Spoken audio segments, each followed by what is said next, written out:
Tudo bem, pessoal? Começando aqui hoje, mais uma vez, aqui com o Francisco, vamos falar sobre ETF, certo, Francisco? Nós agora, eu e o Francisco aqui, estamos fazendo uma série com vocês sobre ETFs de REITs, certo? Para quem não segue nosso canal aí, segue a Central do REITs.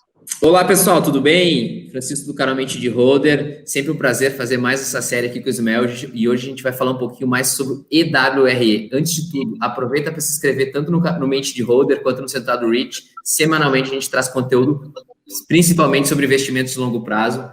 Certo, pessoal, como é de praxe, a gente sempre fala aqui do ETF. Semana passada nós falamos sobre o ETF XLRE. Para quem não conhece, o XLRE é um ETF do índice S&P 500 que ele é composto pelos REITs que fazem parte do índice S&P 500. Para quem não sabe, o índice S&P 500 é formado ali pelas 500 maiores empresas dos Estados Unidos, empresas em geral. Né? É composto por Google, Amazon, Facebook, Microsoft, assim por diante. E dentro desse índice das 500 maiores empresas, existe 32 REITs lá dentro. O que XLRF faz é compor esses 32 REITs como um ETF que compõe esses 32 REITs dentro da carteira, correto? Nós falamos dele semana passada e hoje nós vamos falar de um ETF muito parecido com ele, mas que ele tem uma forma diferente de compor a carteira, que é o EWRE, certo, Francisco?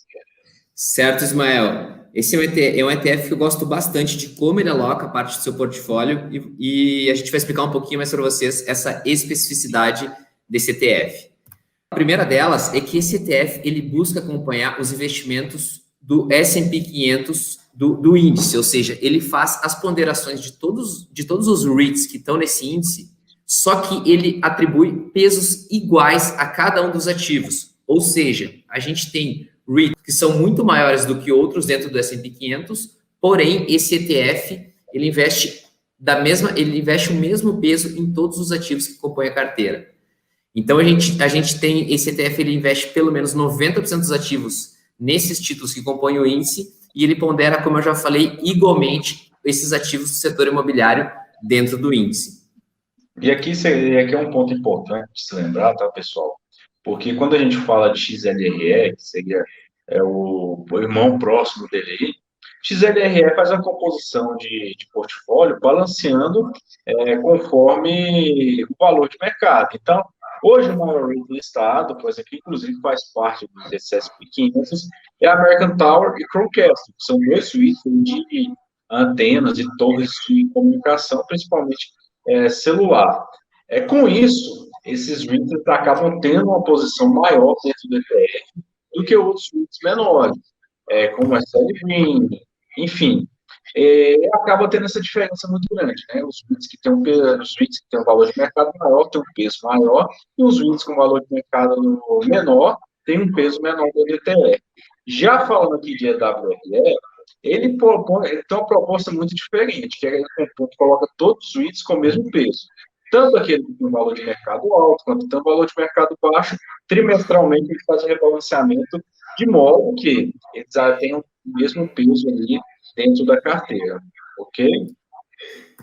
E um dos pontos aqui, mas trago para vocês aqui um pouco das características do portfólio, ou seja, hoje a gente tem 32 empresas que compõem o ETF, ou seja, 32 REITs que estão dentro desse ETF e que estão dentro do índice. E também, como ele é um ETF, digamos que recente, ele ainda é um ETF pequeno em comparação a outros. Então, ele tem um valor hoje perto de 24, 25 milhões de dólares de ativos que compõem esse ETF. Também uma data de início, como eu já comentei, ele é recente, ou seja, ele está no mercado desde 2015. Então, a gente tem pouco histórico sobre a gestão desse ETF e como ele vai se comportar nos períodos seguintes, tanto de crise quanto maior volatilidade. Além disso, um yield médio de 3,3%.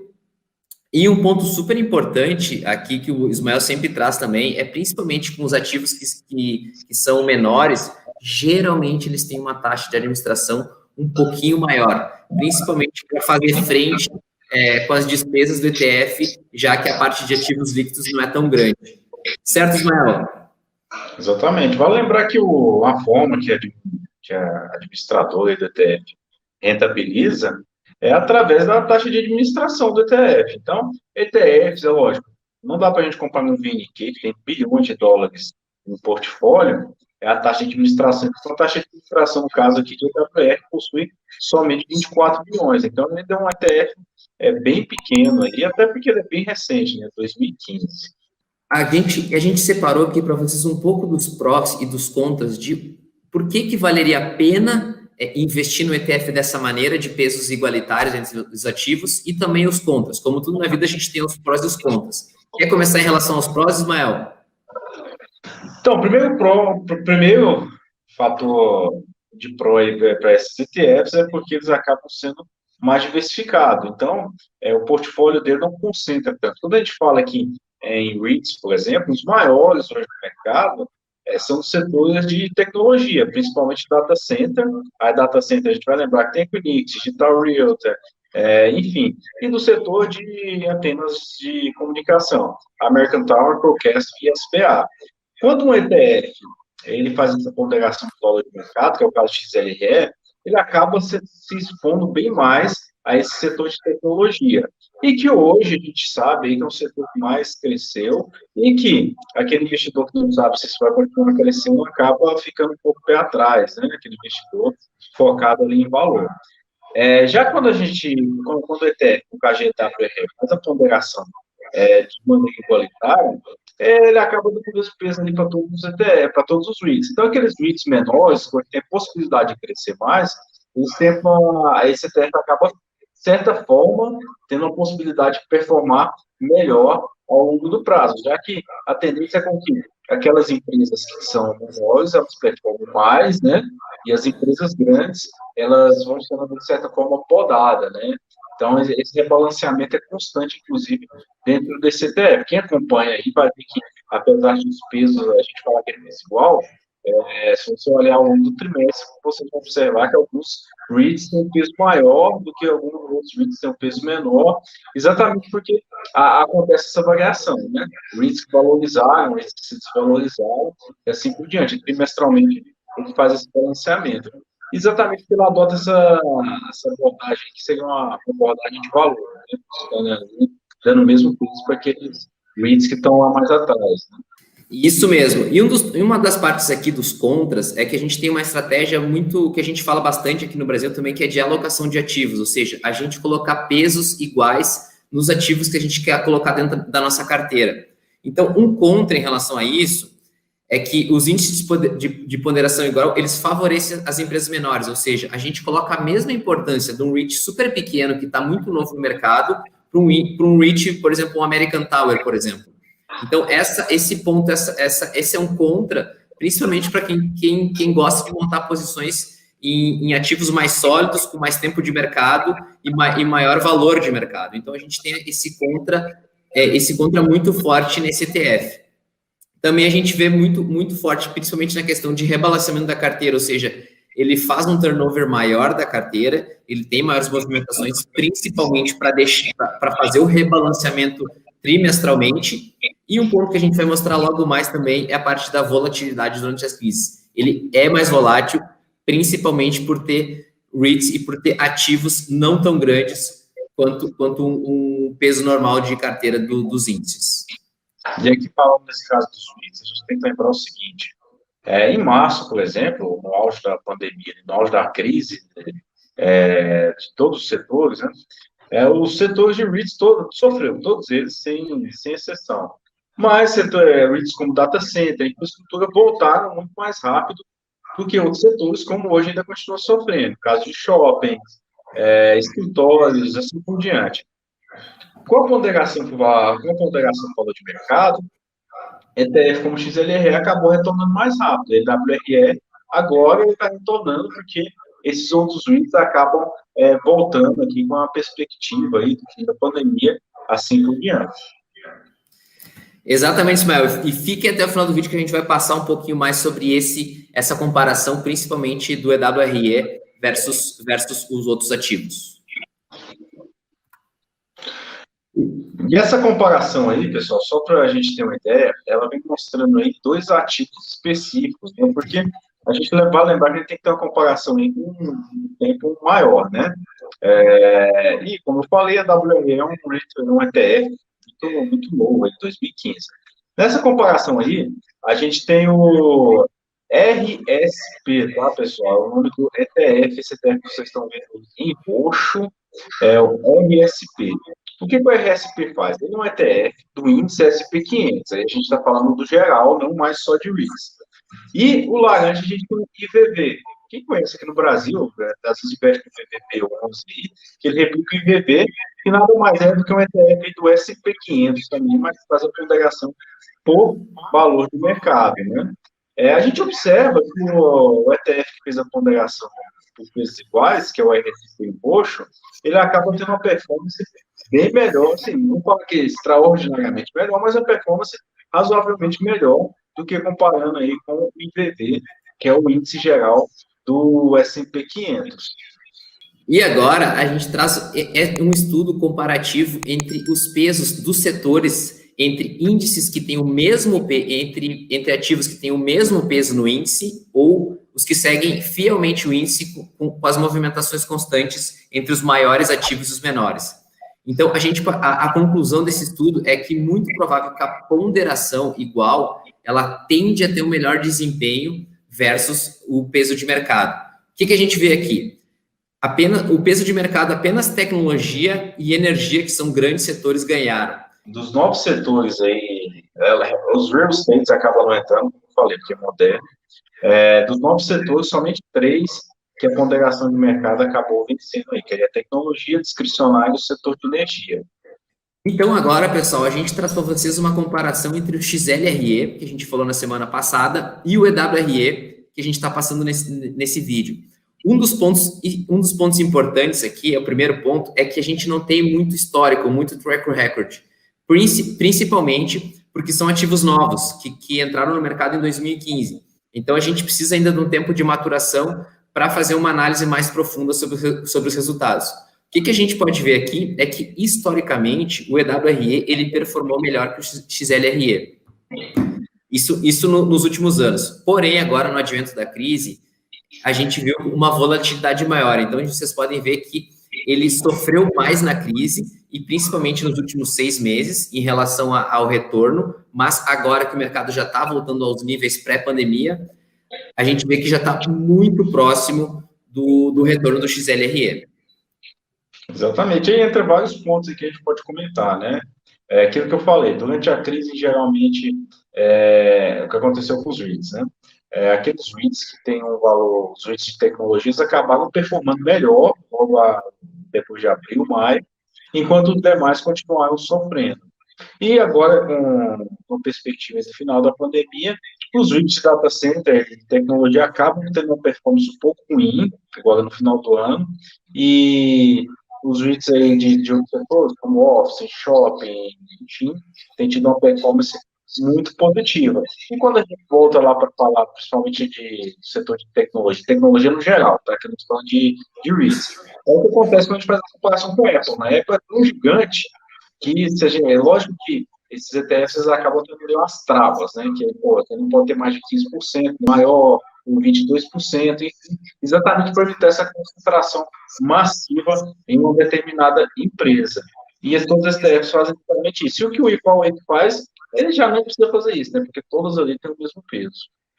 E em relação à questão, agora a gente traz um pouco da alocação dos setores dentro desse ETF. Importante trazer que essa alocação é a alocação que está dentro do S&P 500, ou seja, o ETF ele ele copia basicamente o peso do índice, mas ele copia os ativos do índice, mas ele coloca o mesmo peso nesses papéis.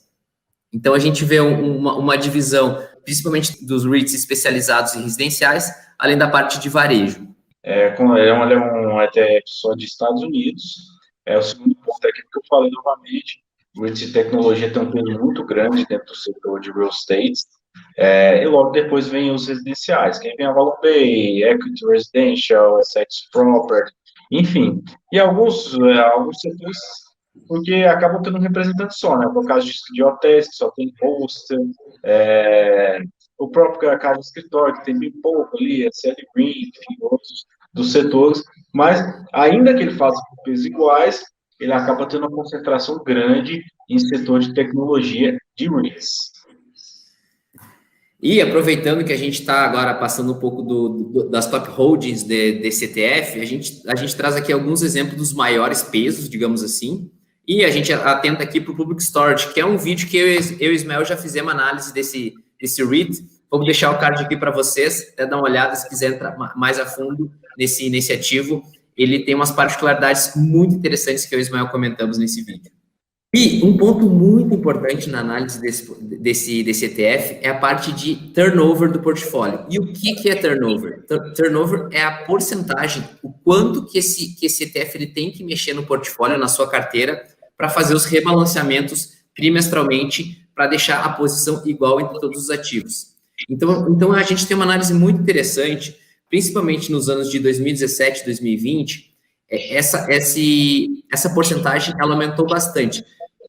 Por que ela aumentou bastante? Principalmente porque nesses anos o mercado ele foi mais volátil.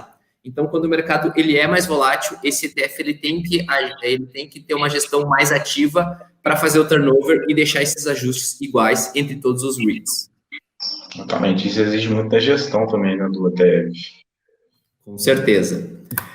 Então, Ismael, esse aqui é um pouquinho do ETF, o EWRE. O que tu acha em relação a esse ativo? Cara, para quem gosta de, como a gente falou semana passada do XLRE, para quem quer se expor só aos grandes REITs, né, aos mais, de certa forma, os mais seguros, né, não vou dizer bem assim, do índice S&P 500, é uma estratégia interessante, na minha opinião, entendeu? Porque ao longo do tempo a gente tem observado que, não só falando aqui de REITs, né, mas nos setores em gerais de empresas, eles acabam tendo uma performance melhor do que aqueles por ponderação de mercado. Mas, quando a gente parte para o setor de tecnologia, que é o caso da Apple, Amazon, enfim, a gente observa que já não é bem assim, que as empresas aí as gigantes de tecnologia acabam puxando muito o ETF ponderado para cima, né? Aqui é lógico que é difícil fazer essa comparação quando a gente fala de real estates, porque dentro desse ETF, como é o caso tanto EWR, XLRE, eles não possuem só o REIT de tecnologia lá dentro. Aí, se for querer, quem quer só o REIT de tecnologia, uma opção é o SRBR. Eu penso que é uma estratégia que vem mostrando ali, cautelosamente, que parece ser melhor do que os ponderados por mercado. Mas isso aí eu deixo para o investidor. Eu não invisto nenhum desses, nem XLRE, nem WRE, eu sou bem sincero. Não porque eu acho eles ruins, mas porque eu prefiro escolher os meus REITs pessoalmente. Mas para o investidor que está procurando aí, é uma outra alternativa de fazer a alocação de capital em ETF. Esse é o ponto importante da análise, principalmente porque historicamente, no longo prazo, ele demonstrou ser ter um retorno maior que o índice em geral. Então, principalmente pela estratégia de alocação de ativos, ele automaticamente, digamos assim, ele acaba comprando ativos mais barato, principalmente porque os ativos esticados ele vai fazendo um rebalanceamento na carteira para, em tese, comprar os mais baratos. Então, essa é uma estratégia que eu gosto no longo prazo, de fazer esse rebalanceamento dos ativos, e o ponto de diversificação, a gente coloca todos eles com o mesmo peso na cesta. Então, é um ponto que eu gosto no longo prazo, mas no caso desse ETF, a questão da taxa, eu acho uma taxa bem alta, e eu também não tenho esse ativo, mas pode ser que algum dia, caso tenha esse apetite, ativos iguais, eu opte por colocar na carteira. Bacana, pessoal. Espero que vocês tenham gostado do nosso vídeo aí, realmente introdutório, mostrando para vocês como funciona esse ETF EWRE. Se você gostou do nosso vídeo, curta, compartilhe, se inscreva aí no nosso canal, Mente de Holder, Central do REIT, que semanalmente vamos fazer fund REITs, ETFs, enfim, para vocês. Então, pessoal, obrigado, viu, Ismael? Sempre um prazer a gente falar. Até a próxima e bons investimentos. Valeu!